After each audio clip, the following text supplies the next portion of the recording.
Pushpa 1 the rise এবং Pushpa 2 the rules দক্ষিণ ভারতের সিনেমা জগতের এক বিশেষ আলোচিত দুইটি সিনেমা, যেখানে আলু অর্জুন অভিনীত পুষ্পা রাজ চরিত্রের মাধ্যমে একটি দৃষ্টান্ত গল্প তুলে ধরা হয়েছে। দুইটি সিনেমার মধ্যে প্রধান পার্থক্য তাদের গল্পের দিক, চরিত্রের বিবরণ এবং পরিবেশনা স্কেল। সমস্ত কিছু আমরা এই সিনেমাতে একটু পর্যালোচনা করব, অর্থাৎ আমার এই ভিডিওতে দুইটি সিনেমা নিয়ে কিছু আলোচনা করব। পার্থক্যটা কোথায়, কোনটা ভালো কোনটা খারাপ, সেটা আপনারা বিচার করবেন। আমি যতটুকু বুঝেছি বা যতটুকু আমার দ্বারা সম্ভব হয়েছে বোঝা, সেইগুলো নিয়ে একটু আলোচনা করছি। গল্পটা শুনুন বা আমার কথাগুলো শুনুন, বা আপনাদের যদি মতামত থাকে অবশ্যই জানাবেন। পুষ্পা 1 প্রথম সিনেমা গল্প পুষ্পা রাজ নামে একজন সাধারণ কাঠ মজুরকে ঘিরেই, যিনি লাল চন্দন চোরাচালানে জড়িয়েছিল। এটা আমরা আগের সিনেমাতে দেখেছি। ওই পুষ্পাই ধীরে ধীরে অবৈধ ব্যবসার শীর্ষে উঠে পড়েছিল। পুষ্পা রাজ একজন সংগ্রামী যুবক, যিনি তার সামাজিক অবস্থা ও পারিবারিক পর্যায়ের কারণে ছোট বড় অনেক রকমের ঘটনার মধ্যে দিয়ে এই সিনেমাটি তার উত্থান এবং নিজের জন্য একটি শক্তিশালী অবস্থা তৈরি করেছিল। ঠিক পুষ্পা 2 সিনেমাটির গল্প প্রথম অংশেই সরাসরি পরিবর্তন দেখা গেছে, যেখানে পুষ্পা রাজ তার প্রতিষ্ঠিত সাম্রাজ্যকে ধরে রাখার জন্য লড়াই করবে। পুষ্পা দ্য রুলস নামেই ইঙ্গিতই দিচ্ছে যে ক্ষমতার একটা প্রভাব দেখাবে।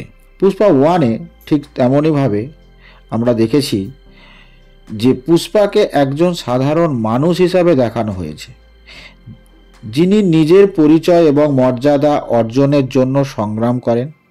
তিনি সমাজের প্রথাগত নিয়ম ভাঙা এবং নিজের শর্ত জীবন যাপন করেন। তার চরিত্রে বেপরোয়া আত্মবিশ্বাস এবং বিদ্রোহী মনোভাব স্পষ্ট। আবার আমরা দ্বিতীয় অধ্যায়ে যেটা দেখতে পাবো পুষ্পা 2-তে, সেই অংশে আমরা পাচ্ছি কি পুষ্পার চরিত্রে আরও গাঢ় এবং প্রভাবশালী হয়ে উঠবে বা উঠে পড়েছে। তিনি শুধু চোরাচালানের ডন নয়, বরং ক্ষমতার প্রতীক হিসাবে নিজেকে প্রতিষ্ঠিত করবে। এখানে তাকে শাসকের ভূমিকায় দেখা যাবে এবং তার সিদ্ধান্ত এবং কর্মের প্রভাবে শুধু তার সাম্রাজ্য নয়, বৃহৎ সমাজেও। আমরা পরোক্ষভাবে আর একটা আলোচনায় আসি, কয়েকটা পার্থক্য আমরা তুলে ধরার চেষ্টা করছি। পুষ্পা 1-এ প্রথম সিনেমা যেটা হয়েছিল, প্রধান ভিলেন ছিলেন মঙ্গলম সিমু, যিনি পুষ্পার চোরাচালান ব্যবসার অন্যতম প্রতিদ্বন্দ্বী ছিল। এছাড়াও পুলিশ কর্মকর্তাদের মাধ্যমে পুষ্পার জন্য চ্যালেঞ্জ তৈরি করেছিল। মঙ্গলম সিমুর অত্যাচার এবং স্বার্থপরতার বিরুদ্ধে পুষ্পা লড়াই সিনেমার মূল আকর্ষণ। আবার দ্বিতীয়তে পুষ্পা 2-তে আমরা দেখছি প্রধান প্রতিপক্ষ হিসাবে থাকবে পুলিশ অফিসার ভেনুয়ার সিং শেখাওয়াতার, যিনি ফাহাদ ফাসিল, যিনি প্রথম অংশের শেষ পুষ্পার বিরুদ্ধে অবস্থান নেন। ডানওয়ান সিং এবং পুষ্পার মধ্যে দ্বন্দ্ব আরও জটিল হবে এবং তীব্রও হবে। এছাড়া পুষ্পার চোরাচালানের ব্যবসা ক্ষমতা বা শত্রুর পক্ষ থেকে আরও সংগ্রামশীল সংগঠিতভাবে তাদের বিরুদ্ধে ষড়যন্ত্র করবে। চতুর্থ থিমের আমরা দেখছি পুষ্পা 1-এ প্রথম সিনেমার থিম ছিল আত্মপরিচয়, প্রতিষ্ঠা, সংগ্রাম এবং এক ব্যক্তির উত্থানের গল্প। এটি একজন সাধারণ মানুষের অসাধারণ হয়ে ওঠার গল্প। টোনটি ছিল উত্থান এবং বিদ্রোহের। দ্বিতীয় সিনেমা থিম হবে শক্তি, ক্ষমতা এবং নিয়ন্ত্রণ। এটি ক্ষমতা ধরে রাখতে কতটা কঠিন এবং ক্ষমতার সঙ্গে আসা দায়িত্ব ও শত্রুতার মোকাবিলা কেমন হয়। টোনটি হবে আরও ডার্ক এবং পলিটিক্যাল। আরেকটা পার্থক্য শুনি।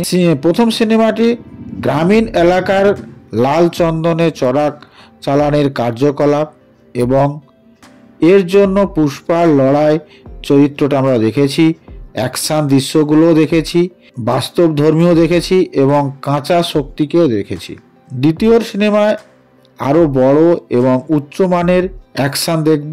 এখানে বড় স্কেল যুদ্ধ এবং স্টাইলিশটাও একেবারে আলাদা দেখতে পাবো। আবার আরেক দিকে প্রথম অংশে যেটা পুষ্পা 1, ব্যক্তিগত জীবন, বিশেষত তার প্রেমিকা শিবল্লীর সঙ্গে সম্পর্ক জোর দেওয়া এখানে পুষ্পার আবেগের দিকটাও ফুটে তুলেছিল। দ্বিতীয় অংশে ব্যক্তিগত সম্পর্কের চেয়ে ক্ষমতা এবং রাজনীতির দিক বেশি গুরুত্ব পাবে। শিবলীর চরিত্র এবং তার সম্পর্ক পুষ্পার সিদ্ধান্তগুলি প্রভাবিত করতে পারবে। প্রথম সিনেমাটি বাজেট ছিল তুলনামূলকভাবে কম, কিন্তু কাহিনী এবং অভিনয়ের দক্ষতা মাধ্যমে এটি বিশাল সাফল্য অর্জন করেছে। দ্বিতীয় অংশ আরও বড় স্কেল নির্মিত হচ্ছে, বাজেটও অবশ্যই বড়, প্রথম অংশের তুলনায় অনেক বেশি বাজেট ধরা হয়েছে। পুষ্পা 1 সিনেমাটির মুক্তির পর থেকেই আলোড়ন সৃষ্টি করেছিল। আলু অর্জুন স্টাইল, ডায়লগ দর্শকদের খুবই জনপ্রিয় হয়েছিল। প্রথম অংশের বিশাল সাফল্যের কারণে দ্বিতীয় অংশের জন্য প্রত্যাশা ছিল অনেক বেশি। ভক্তরা আশা করছিল যে আরও উত্তেজনাপূর্ণ অ্যাকশন গল্প, গভীরতা এবং পুষ্পার চরিত্র বিবৃতি পাবে। প্রথম অংশে গান ছিল অনবদ্য, যা দর্শকদের হৃদয় জয় করেছে। দ্বিতীয় অংশের দর্শকরা আরও বেশি আকর্ষণীয় গান শুনতে পাবে, এই প্রত্যাশা তারা রাখছে। প্রথম অংশের ক্লাইম্যাক্স পুষ্পার ক্ষমতা, প্রাথমিক প্রতিষ্ঠা এবং ভ্যানুয়ান সিং শেখাওয়াতের সঙ্গে তার যে দ্বন্দ্ব সূত্রপাত দেখানো হয়, এটি সিনেমাটিকে একটি উত্তেজনাপূর্ণ অবস্থায় রেখে শেষ করেছে। দ্বিতীয় অংশে ক্লাইম্যাক্স হবে আরও বেশি নাটকীয় এবং অ্যাকশনপূর্ণ। পুষ্পা তার সাম্রাজ্যের কিভাবে ধরে রাখছে সেই সমস্ত দৃশ্য আমরা দেখতে পাবো। আর শেষে বলি একটা কথা, পুষ্পা দ্য রাইজ এবং পুষ্পা দ্য রুলস এর মধ্যে পার্থক্য অনেক হলেও তাদের গল্পের দিক বা চরিত্র বিপরীত। প্রথম সিনেমাটি বা পুষ্পা 1টা ছিল উত্থানের গল্প, আর দ্বিতীয় সিনেমাটি অর্থাৎ পুষ্পা 2 ক্ষমতা ধরে রাখার চ্যালেঞ্জ নিয়ে এই গল্পটি সৃষ্টি হয়েছে, অর্থাৎ সিনেমাটি সৃষ্টি হয়েছে।